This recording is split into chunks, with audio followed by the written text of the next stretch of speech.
Yan. So dito natin nilalagay yung makukuha nating bark ng agarwood at saka yung kanyang katas o kaya yung kanyang dagta, no? So ito mga kawakiwak. Ayan, tumigas na, mitim na.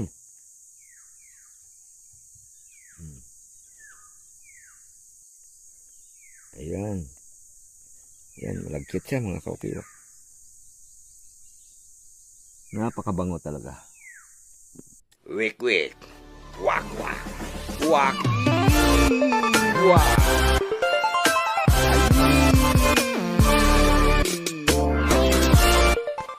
Shoutout po sa inyong lahat mga kawakiwak. Ingat po kayong lagi. I-update ko po kayo ngayon mga kawakiwak dito sa ating agarwood, no? Yung puno natin ng agarwood. Subukan natin ngayon yung proseso na yon, ginagawa sa agarwood para magkaroon sa ng tugas kung tawagin o kaya tigas o kaya magkaroon ng itim yung loob ng kahoy ng ating agarwood mga kawakiwak. So ito, punta natin.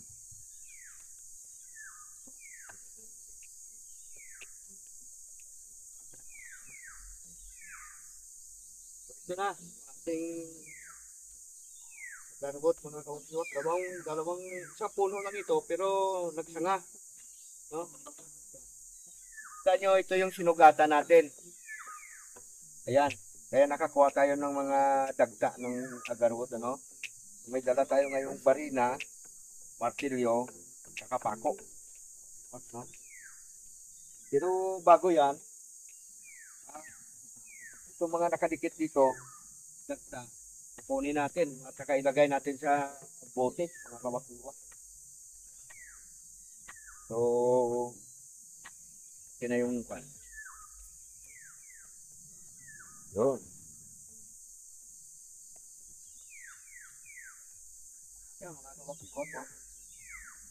Dito natin nilalagay yung makukuha nating bark ng agarwood at saka yung kanyang katas o kaya yung kanyang dagta, no? So, ito mga kawakiwak. Ayan, tumigas na, mitim na.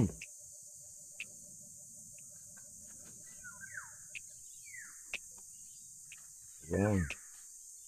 Ayan, malagkit siya mga kawakiwak. Napakabango talaga. Ayan.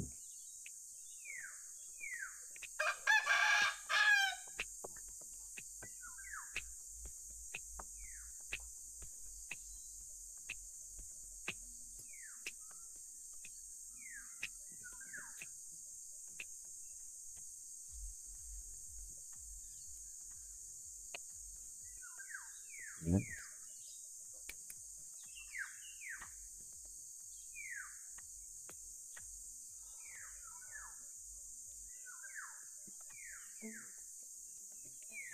Ayan mga kawakiwak ko. Ayan.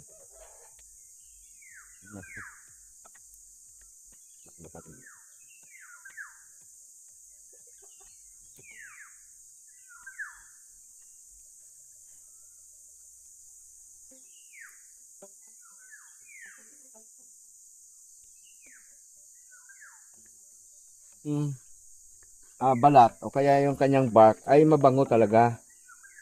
Oo. So, ayan.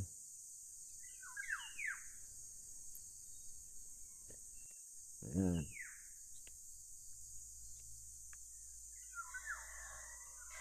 Ayan. Ayan mga kawakiwak. Ayan. Takipan natin.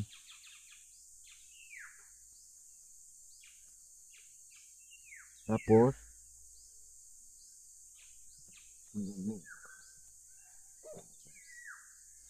maglalagay din tayo dito. Meron kasing nag-request sa atin na humingi siya ng konti mga kawakiwak. So dito ko ilalagay.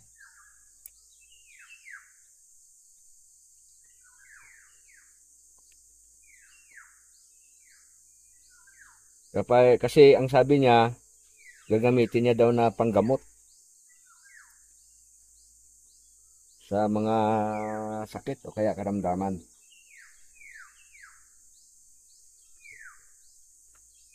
Yan, medyo maliit lang ang kwan ito. Butas.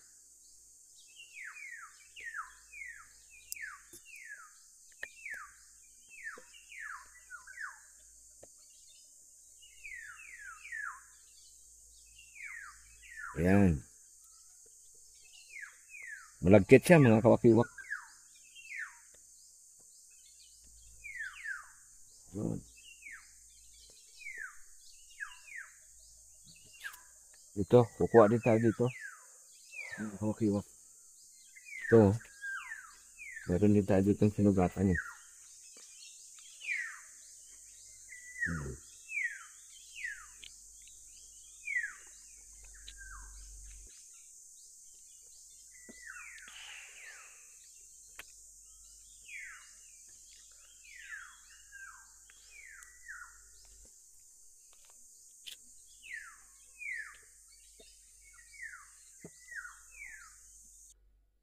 Sabi niya naman sa akin, kahit yung balat lang, pwede daw. So, kuha tayo ng balat. Pili mo ba? Ah. Yan. Hapon na kasi mga kawakiwak.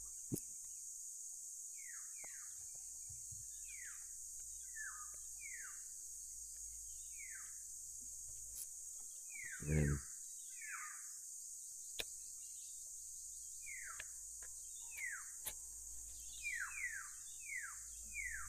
Kuha natin siya ng balat.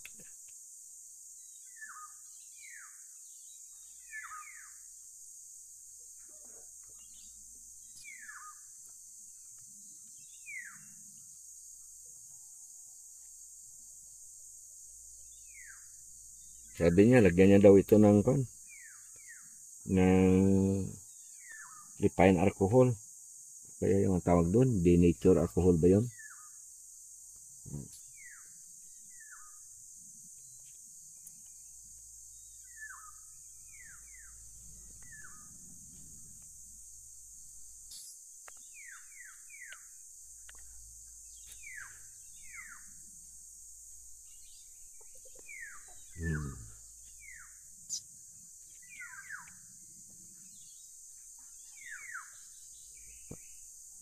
Hmm.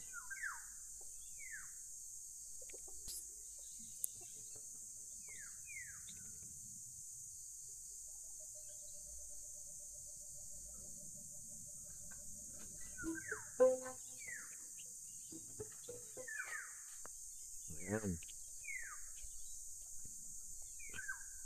Ayan. Mga dagta niya dito, tumigas na mga kawakiwak. Ayan. Tumitigas yung plan dagta nito. Parang kristal.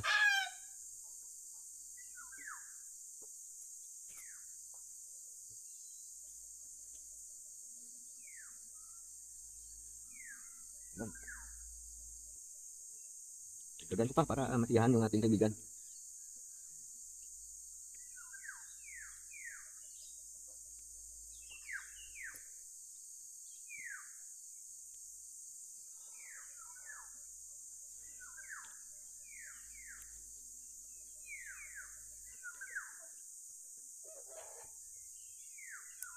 Yan, mga kawakiwak.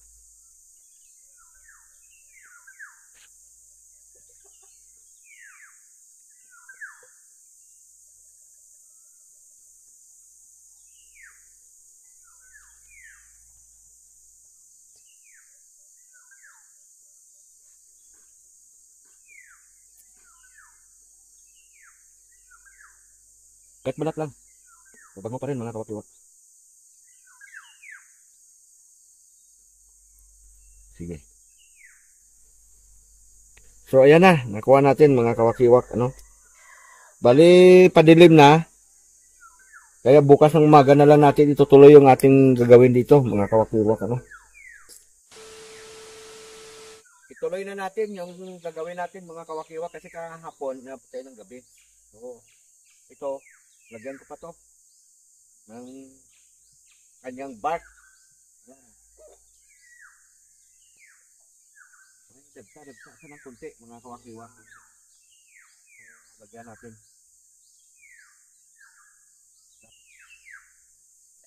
So, ayan. Ayan ang katas ng ating ah, pinakamahal na klase ng dagta sa buong mundo.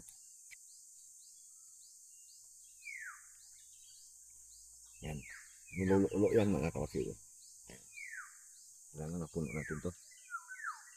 Na ipinapaliwanag kung para saan po ito. Ayan.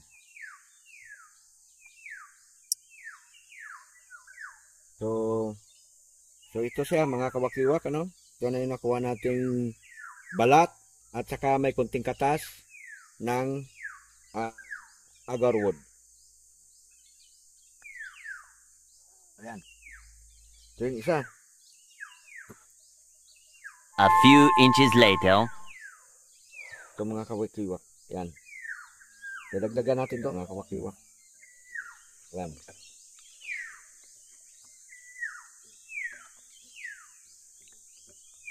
Ayan. So ito, ang pinaglagyan natin ng kanyang bark, ang kanyang balat, at saka may konting dagta o kaya may konting katas mga kawakiwak. Ito yung barina mga kawakiwak. Bubutas tayo dito sa puno. Kasi mga kawakiwak, itong agarwood, ang pinakatugas nito ay nasa loob at maliit lang. Ngayon, para lumaki yan, bubutasan natin. Binubutasan po nila yan mga kawakiwak, ano? Binubutasan o kaya pinapakuan. Doon sa magsimula ngayon, ang pagsisimula niya ng pag-itim ng kanyang kahoy sa loob mga kawakiwak, no? Yun yung tinatawag na agarwood. Yung pinakatigas siya sa loob, yung pinakamaitim na bahagi ng kanyang kahoy, yun po ang binibenta ng mahal mga kawakiwak. So ito, barina po ito. Paparinahan ko na ito mga kawakiwak. Itatry ko kung ano magiging after a year, kung anong magiging resulta. Yan, abang binbutasan natin yan, siyempre magkakaroon siya ng butas dyan sa gitna na yan. Doon sa loob ng pinakakahoy na yan mga kawakiwak, may ipon yung kanyang katas dyan o kaya yung kanyang dagta. No? Yan. Yan o. Yan. Ito yung kanyang mabango pa rin mga kawakiwak. Yung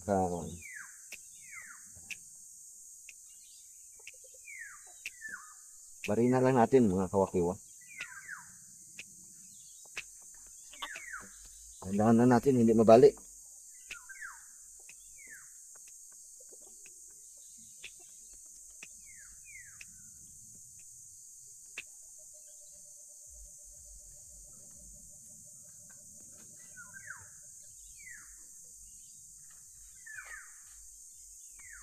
Muna natin ito kanyang tahod.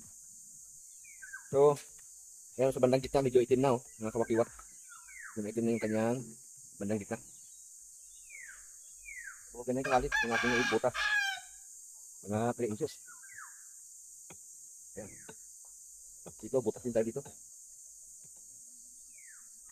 Ngayon, papakuan po natin. Kasi tignan natin kung saan ang effective. Yung binutasan o pako.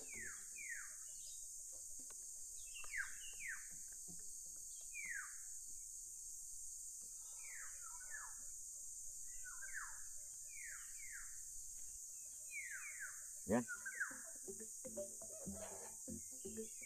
So, dito tayo maglagay ng pako mga kawakiwak.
Ay!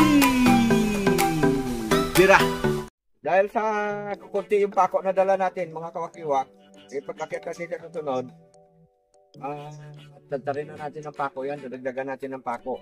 Ito namang mga pinako natin dito, ay after 2 weeks, bunutin na natin. I-update ko kayo mga kawakiwak, ano? Kaya ito, tingnan natin kung magkakaroon to ng katas, itong binutas natin na to. Kumbaga, nag-try lang muna tayo mga kawakiwak. Ngayon, kung may madala tayong electric na barina, tadtarin natin ng butas yan, kagaya nung ginagawa nung mga pariner doon sa kanilang agarwood, ano? So, sa ngayon, yun lang muna mga kawakiwak, ano? Shoutout po kay Ernest Albia. Ayun din, sinashoutout ko po si Hilario Lacuatsero. Support po natin ang kanyang channel. Shoutout din po kay Boss Julie Aquino. Sinashoutout ko rin po ang ating kaibigan si Jonel Nerce. Napakabait na tao po yan. Gayon din, shoutout po sa ating mga Grab and Tok Rider. Sila po yung mga nagde-deliver ng ating mga product, no? Ayan po sila. Sinsya na po, hindi ko po masyadong kabisado ang inyong mga pangalan. Pero maraming salamat po sa inyong lahat. Shoutout din po dyan sa Battery Center sa ating mga kaibigan, kila Balong, Koskos Brom Brom. Ayan, maraming salamat po sa pag-assist nyo sa akin dyan sa nasira kong battery. Ayan po sila mga kawakiwak, no? Ito pa po, panoorin natin itong isang ito. Ito po, isa sa ating subscriber, napakaganda, napakasexy. At ayan, baka meron kang gustong i-shoutout, madam. Ayan. Oh, mga kamag-anak ko sa Kapis. Oh. Doon, mga dinapres sa Alikalas. Shoutout sa mga taga-Kapis doon sa mga De La Cruz at Alikalas. Ayan, hindi sila aswang. Ayun, aswang sila. Diyan sa amin marami rin aswang eh. Inaaswang yung pananim ko. Oo. Maraming salamat po mga kawakiwak. At nakarating kayo hanggang sa dulo ng video natin ito. Huwag niyo pong kalimutan na i-share, like, and subscribe sa mga hindi pa po nakapag-subscribe. Ingat po kayong lagi mga kawakiwak. Saan man kayo panig ng mundo. Lagi nating ingatan yung ating sarili, lagi nating mahalin yung ating sambahayan, lalo na ang panahon ngayon ay patindi na. Lagi nating mahalin ang kalikasan, magtanim tayo ng mga punong kahoy upang sa hinaharap ito po ay makapakinabangan ng ating mga kalinlahi. Maraming salamat sa inyong lahat, mga pinalangga kong mga kawakiwa.